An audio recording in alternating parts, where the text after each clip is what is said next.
"You're too expensive. We can't afford you anymore." He didn't shout it. That was the part that stuck. My life was already outside when he said it. Black contractor bags lined up along the curb. Not stacked, not careful, just placed there like pickup was coming in the morning. I didn't move at first. There was a smell. Warm, sour, like something left too long in the sun. Then I saw my boot, one of them, half out of a torn bag, still streaked with dried concrete. Sophie was holding my car door open behind me.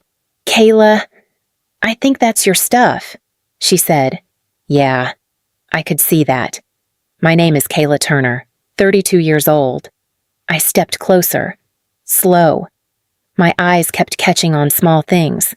A sleeve I recognized, the edge of my laptop bag, my blue folder, bent at the corner, permits, site reports, everything I needed for work, crushed into trash. The front door opened. My dad came out like he'd been waiting for me to get here, hands in his pockets. No rush. "You got my message," he said. I hadn't. Or maybe I had and didn't open it. "What is this?" I asked. He looked past me at the bags. "We talked about this." He said, "You staying here was supposed to be temporary. It is temporary. It stopped being that a while ago." I felt something tighten in my chest. "I've been covering the bills," I said. "Utilities, internet, groceries." He nodded once. "And now there's insurance involved," he said. "Risk. If something happens here, it comes back on me." I stared at him. "I haven't done anything. Not yet," he said. "That's the point. No anger, no raised voice, just decision." Sophie shifted behind me. Quiet. "You're serious?" I said. He met my eyes. "Yeah." I looked back at the curb, my life sealed in plastic like it had already been processed. And the stupid part, a week ago, I was still paying for the internet in that house. A few months before that night, I kept telling myself it was temporary. "That's fine," my dad said when I asked to move in. "Stay as long as you need. Just don't treat it like a free ride." "I won't," I said. "I'll cover my part." At the time, that sounded fair. My place was under renovation. It was supposed to be a simple kitchen update. Then the contractor found water damage, then wiring issues. Then everything got opened up at once. So I moved in with a suitcase and my laptop. The first bill came a week later. "Utilities went up?" my dad said, sliding the paper across the table. "You can handle that." "Okay, then groceries, then the internet. I need better speed for work." I said. "Then upgrade it," he replied. "You're the one using it." I did. Every month, something new shifted onto me. Not all at once, just piece by piece. One night I checked my bank app and sat there longer than I should have. Around $1,200 a month. "Going into that house, I'm covering most of this," I said. He didn't argue. "You're living here," he said. "That's what adults do." I almost pushed back. Instead, I nodded, because at the time, it still felt temporary. Just a few more weeks. That's what I told myself every time something new landed on me. It didn't happen all at once. That's the part I keep replaying. Like maybe I missed the moment it crossed a line. My sister Ashley started coming by more. "Can you watch Ethan for a few hours?" she said one Saturday. Already taking her coat off. "I just need a break." "Yeah, sure," I said. "What time will you be back?" She shrugged. "Later." Later meant dinner. Then night. Then me asleep on the couch with her kid curled against me. It became normal. "Hey, I've got a shift." She'd text. "I need help again." Just for a bit. I stopped asking how long. One evening, I tried to push back. "I've got work early," I told her.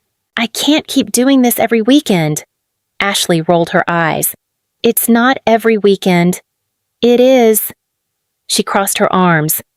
"Wow." "Okay. I didn't realize helping family was such a burden for you. There it was. That word, Family. I looked at my dad. He was sitting at the table, scrolling on his phone like none of this had anything to do with him. Can you say something? I asked. He didn't look up. You guys figure it out. He said. Ashley smiled, small and sharp. See, she said, it's not a big deal. And somehow, that settled it. I nodded. Fine. After that, it wasn't even a conversation anymore. It was just assumed. I paid. I watched the kid. I kept things running, and nobody said thank you. Not once. It got quiet after a while. Not peaceful, just settled. Like something that wasn't supposed to feel normal started to. One night, I came home late. Long day on site. Dust still in my throat. Ashley was already there. Ethan asleep on the couch. Cartoon still playing. You didn't tell me you needed help tonight? I said. She didn't look up from her phone. I figured you'd be back. I worked 10 hours. So did I. She said. You're not the only one tired. I stood there for a second. My dad was in the kitchen, microwave humming. He didn't turn around. I can't just be the default, I said. Ashley let out a short laugh. Default. Yeah, you drop him off whenever you want. It's called helping, she snapped. Something you used to be good at. That stung more than it should have. I still help. I said, I pay for half this house. She shook her head. You pay because you live here. That's not charity. I looked at my dad again. Can you at least acknowledge that he opened the microwave, pulled out his plate? You're all adults, he said. Handle it. That was it. No sides. No correction. Just neutral. But it wasn't neutral, because nothing changed after that. Ashley kept dropping Ethan off. The bills kept landing on me, and somehow, I was still the one expected to adjust. The morning of the accident didn't feel different at first. That's what stays with me. Coffee in one hand, keys in the other. I was actually early for once. My phone buzzed before I got in the car. Ashley, hey, I need you to take Ethan later, she said. I can't move this appointment. I've got a full day. I said, I don't think I can. She exhaled, sharp. It's just a few hours. I said, I don't think I can. Silence. Then, colder. You've changed. I leaned against the car for a second. Yeah, I said. Maybe I have. She hung up. Right after that, another message came in. My dad. We need to talk about the bills. This can't keep going. I stared at it. Then I locked my phone and tossed it onto the passenger seat. The engine started. Smooth. Familiar. Traffic was light. The road felt open in a way it hadn't in weeks. I kept thinking about my place. The photos from the contractor. New counters. Clean lines. No noise. Mine. The light turned green. I pressed the gas. And for a second, my head wasn't on the road. It was on everything I was about to walk away from. Then, impact. Not loud. Not dramatic. Just sudden. Like the moment you miss a step and your body drops before you understand why. And after that, nothing stayed with me. When I woke up, the first thing I noticed was the sound. A steady beeping. Too close. Too constant. Then the weight in my body. My arm wouldn't move the way I expected. Easy, someone said. I turned my head. A doctor stood there, already watching me. I'm Dr. Brooks, he said. You've been unconscious for 3 days. 3 days. My throat felt dry when I tried to speak. What happened? You had internal bleeding, he said. We performed surgery. Your arm was fractured.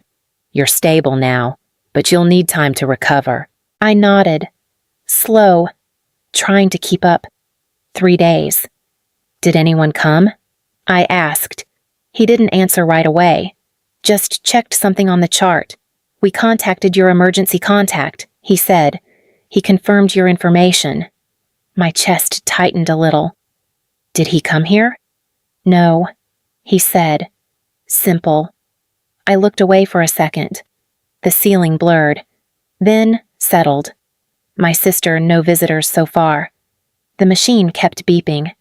Same rhythm. Like none of this changed anything. Your workplace called, he added. They've been asking for updates. I let out a small breath. I didn't even know what it meant. Not relief, not comfort. Just something that wasn't empty. I nodded once. Okay, I said. It felt like I was agreeing to more than just what he told me. Like I was accepting something I hadn't said out loud yet. They gave me my phone on the second day. The screen was cracked, but it still worked. That felt about right. I held it for a minute before opening anything. Then I did. The first message was from my dad. We need to understand how this is going to affect the insurance. I stared at it, scrolled. Your claim changes the deductible structure. Premiums will go up. I knew what he meant. I had added him and Ashley to my employer health plan the year before. It made things cheaper for all of us. Lower negotiated rates. Shared deductible.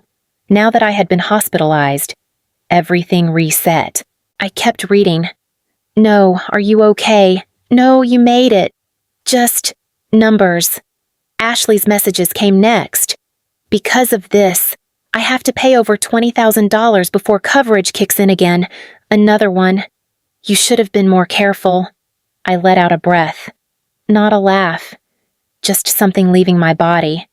There were more in the group chat. Dad, we need to plan around this. Ashley, this is going to mess everything up. Then I had procedures scheduled. I read that twice. Procedures. I kept scrolling, slower now. Nothing changed. No one asked how I was. I typed something. I'm alive. My thumb stayed over the screen. Then I erased it. I set the phone down beside me and looked up at the ceiling. The beeping hadn't changed. Neither had anything else. And that was when it settled in. Not the crash. Not the surgery. This. Reading those messages and realizing, to them, I wasn't a person in a hospital bed. I was a cost that had just gone up. She didn't knock. Ashley just walked in like she owned the room. Her heels clicked against the floor. Sharp, fast, like she came in already mad. There you are, she said. Finally awake. I looked at her. You didn't visit. She waved that off. I've been busy. That's not the point. Of course it wasn't. She stepped closer to the bed, arms crossed.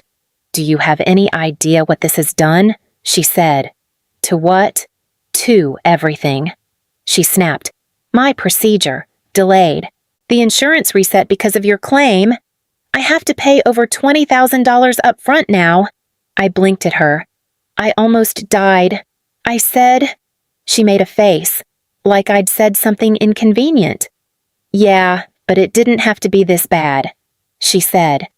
You could have handled it differently. Handled what differently? The whole situation, she said, impatient. Not everything needs to turn into a full disaster.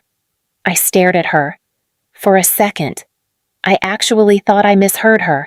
They operated on me. I said, I had internal bleeding. She shrugged. Okay, but still. There are options. Options. I felt something shift. Quiet. Final. Get out. I said. She froze. What get out? I repeated. Her eyes narrowed. Are you serious right now? Yeah. She laughed, short and sharp. Wow. After everything. You're going to treat me like this. Get out. She stepped closer, like she might argue again. I hit the call button with my good hand. Now. The nurse came in before Ashley could say anything else. Ashley looked at me one more time, like she didn't recognize me. Then she turned and walked out. I didn't stop her. That was new. By the time they discharged me, I already knew I wasn't going back. Sophie drove. Quiet. Careful over every bump. You sure you want to stop there? She asked. I need my things. I said. We pulled up. The bags were still there. Same curb. Same smell sitting in the air. My dad stood outside like he'd been expecting me. "You got what you needed," he said, nodding at the hospital band still on my wrist. "I just got out," I said. He didn't respond to that. "Take your stuff and go." He added, "We can't keep doing this." I stepped closer. "I paid most of the bills here," I said. "Utilities, internet, groceries. You paid because you were living here." He said, "That's over now. That's not what this is about." He looked at me then. "Finally." "You're recovering," he said. "If something happens in this house, it becomes my responsibility. I can't take that on." There it was. Not anger, not even rejection. Risk. "I'm your daughter," I said. He didn't answer that.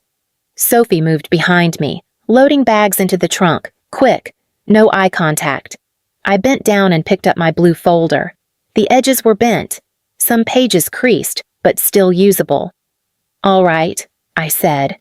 He nodded once, like we had just settled something simple. That was it. Back at my place. I sat on the couch with my phone in my hand. For a moment, I didn't move.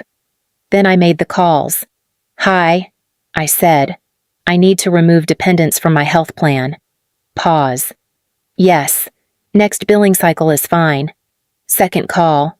"I want to stop all automatic payments tied to that address." Another pause. "Yes, effective immediately." When I hung up, the room felt different. Not lighter, just quiet. And for the first time in a long time, nothing was running through me to someone else. He didn't call for a few days. Then my phone rang. Unknown number. I picked up. Kayla. Same voice. Same tone. Like nothing had shifted. "You need to fix what you did," he said. "I removed you from my plan." I replied. "I know." He said, "That's not the issue. It is for me." A short pause. "I have a knee surgery scheduled," he said. "Without coverage. They're quoting over $48,000. I sat there, listening. "And you need to step in." He added, "This is family." That word again. A week ago, I would have said yes. I know that. I would have moved money, rearranged everything, made it work. I took a breath. "I'm not doing that," I said. "You're being selfish." "No," I said. "I'm setting a limit." Silence stretched on the line. "You're going to regret this," he said. "Maybe." "I understand," I replied. I ended the call before he could say anything else. The phone stayed in my hand for a moment. The apartment was quiet. No voices. No requests waiting behind the next notification. It didn't feel like winning. Just space. The kind you don't recognize right away because you've never had it. I sat there a while, listening to nothing. I'm still figuring out what to do with that. But I know this much. If you keep giving until there's nothing left, people will get used to taking. At some point, you have to decide where that stops. For me, it stopped there.